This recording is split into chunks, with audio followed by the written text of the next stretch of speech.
Assalamualaikum warahmatullahi wabarakatuh. Perkenalkan nama saya Firman Putra Atria dari Fakultas Teknik Prodi Sistem Informasi NIM 0448134483 ingin mempresentasikan tentang lahirnya Pancasila.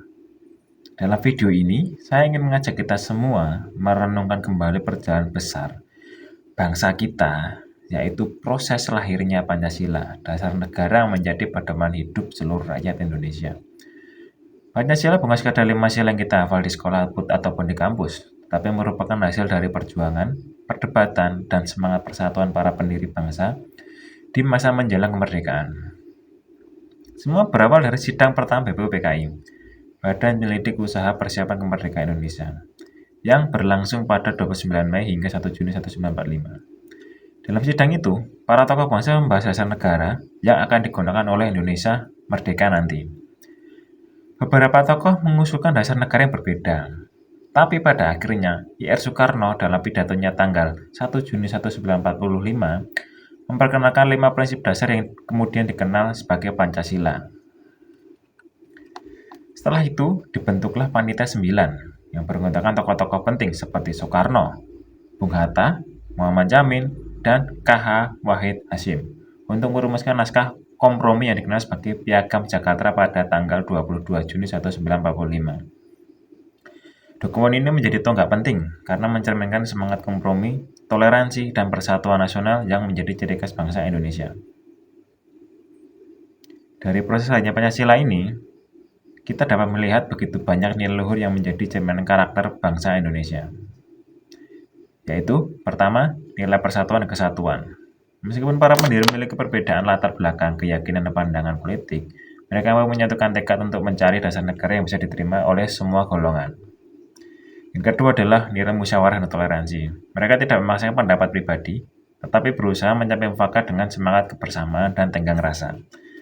Ketiga adalah nilai keadilan dan kemanusiaan. Mereka berjuang agar dasar negara tidak hanya menguntungkan satu pihak, tetapi menjamin keadilan dan kesejahteraan bagi seluruh Indonesia.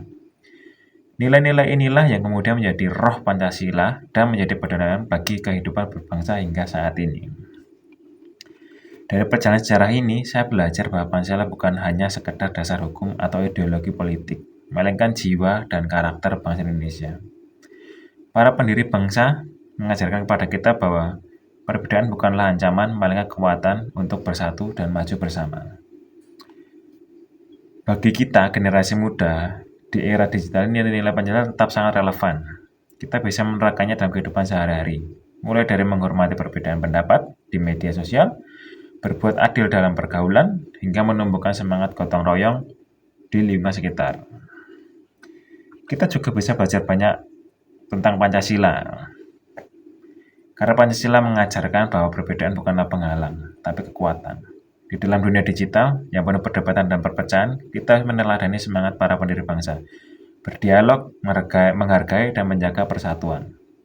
Karena Pancasila bukan hanyalah warisan masa lalu, tapi pedoman hidup untuk masa depan.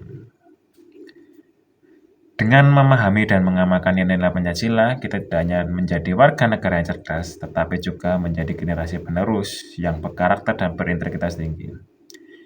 Mari kita bersemangat, karena Pancasila adalah jati diri, fondasi, dan arah masa depan bangsa Indonesia. Sekian presentasi dari saya. Jika ada kesalahan, saya mohon maaf. Terima kasih atas perhatiannya. Saya Firman Putra Adrian pamit. Wassalamualaikum warahmatullahi wabarakatuh.